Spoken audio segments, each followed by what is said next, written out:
Hey guys, Austin Dedman here with Loop Community, and today I'm super excited to be sharing a few tips on how to get good sounds out of the Nord Stage 2 keyboard.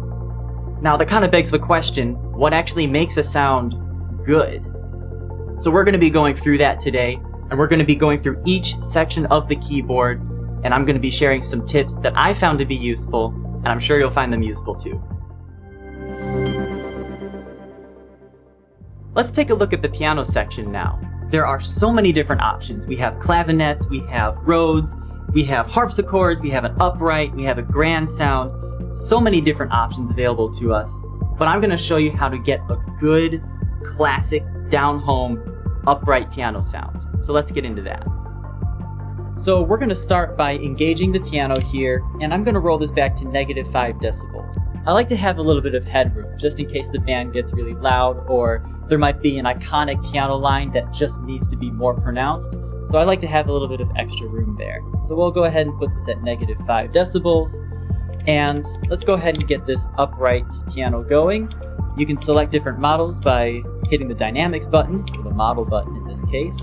And let's go with Model 3 here. This is a nice model because it's sort of detuned, but still in tune enough relatively so other people can play and it'll still sound good.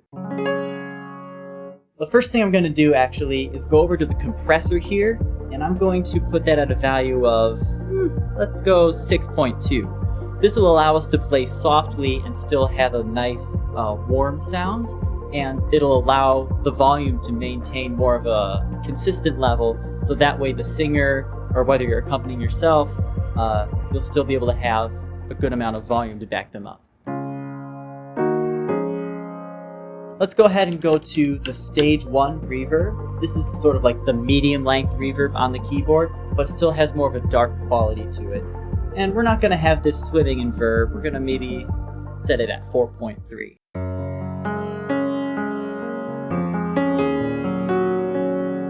So we have options of string resonance, which basically adds string resonance.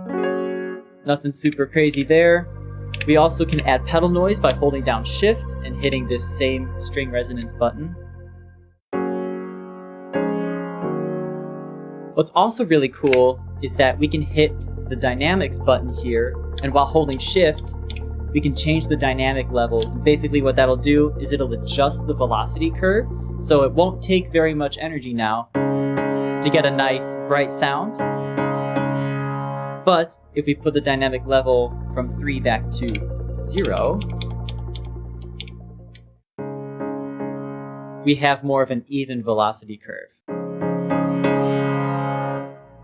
Another useful feature of the piano section is this detune button up here. What that'll allow you to do is detune 2 different pianos when they're played in parallel. So I'll give you an example. Go over to slot B and pick, I don't know, let's say a grand piano.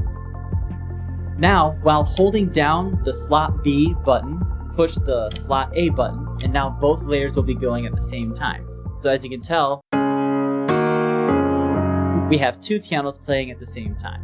It sounds good now, but everything changes when we use the detune option. We'll set it to medium, and now we have this.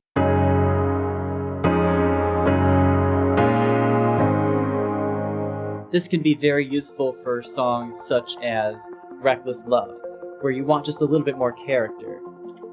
Something like this.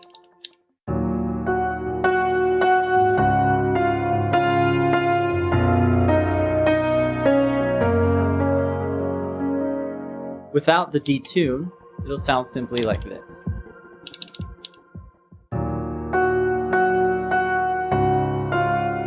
Which is fine, but with the detune,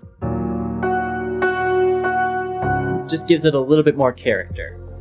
So that is how to use the detune function and how to layer different pianos together to create all kinds of new sounds. So as you can tell, the piano section is very versatile, and we've only just begun to scratch the surface of what is capable here. So I hope you found this useful, and we'll see you next time.